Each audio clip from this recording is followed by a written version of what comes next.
达瓦是孩子们唯一的希望。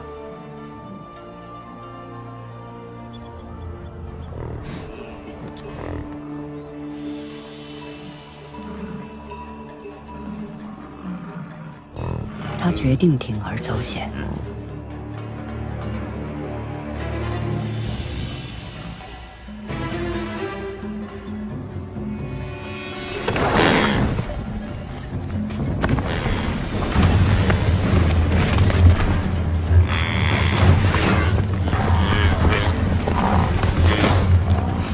小牛的母亲赶来营救他的孩子。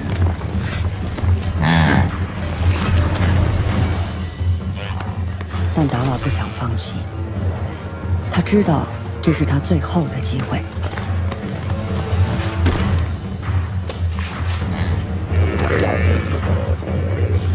然而，牦牛母亲保护孩子的意志如达瓦一样坚定。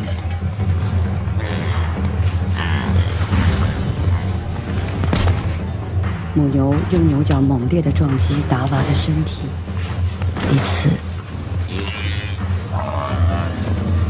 又一次，达瓦身负重伤。